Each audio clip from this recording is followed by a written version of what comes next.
Americans, I'm Colonel Douglas Macgregor, CEO of Our Country, Our Choice, and I must tell you I am mad as hell. Mr. President, I urge you to direct your focus to the people of North Carolina. They deserve immediate assistance. Rescue helicopters should be dispatched, resources mobilized, and aid provided without delay. Our military, which is always ready to serve abroad, must also be ready to serve here at home. Our good countrymen and women are currently left to fend for themselves, while our government takes great care of illegal immigrants, criminal gang members, foreign governments, and of course, lines the pockets of warmongers.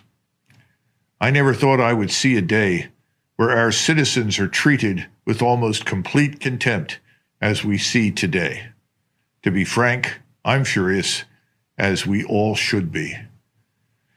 We're certainly grateful for our allies around the world, but we must ask ourselves, where is the priority for our own citizens? We have citizens contemplating suicide today in North Carolina, citizens without hope, citizens who despair. Countless hardworking families are without food, water, electricity, or connectivity, facing unimaginable challenges. It is unacceptable that while we allocate vast sums to foreign conflicts, our own people suffer in silence. Washington has no idea how upset the average American citizen is with the endless drain of cash and resources into foreign wars while our own citizens are suffering. Fort Bragg, now renamed Fort Liberty, is only 300 miles from Asheville, North Carolina, where thousands of Americans are coping with the washed-out roads and bridges, power outages, and the desperate need for clean water. Yet, as of this moment, no Army helicopters have been sent to rescue Americans, presumably because these aircraft are needed in the Middle East and Eastern Europe. At the same time, Mayorkas's Department of Homeland Security still had the funds to move 5% of Haiti's population all over the United States.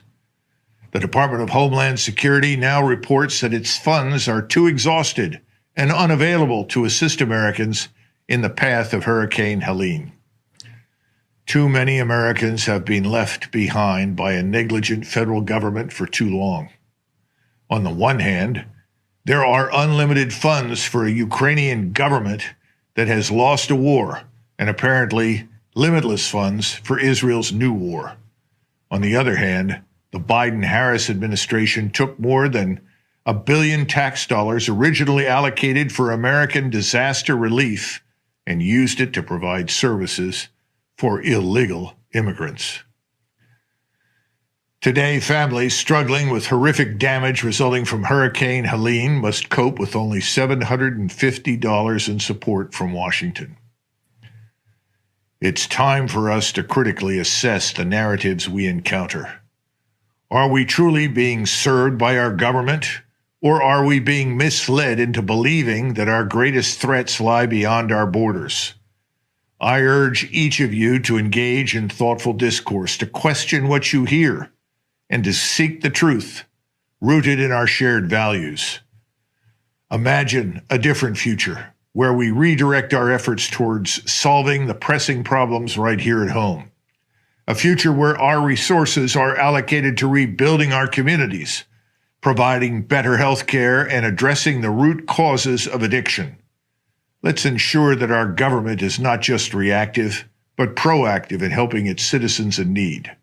It is time to strengthen our commitment, first and foremost, to the American people. No more delays, no more excuses.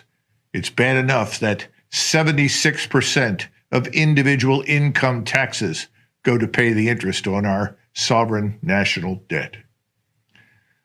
If our government has one job, it's to provide for the security and well-being of the American people. Instead, they siphon our taxes and they funnel to anyone and everyone but us. Americans, our country is on autopilot when it desperately needs leadership. Imagine for a moment wealthy parents who give their spoiled children keys to an expensive sports car The children keep crashing the car and still get a new one after each accident. This may not be the best analogy, but it seems clear that the taxpayers are the parents and Washington is populated with spoiled children. It's time to stop replacing the sports car and instead replace the children in Washington. Thank you for listening. God bless you and these United States.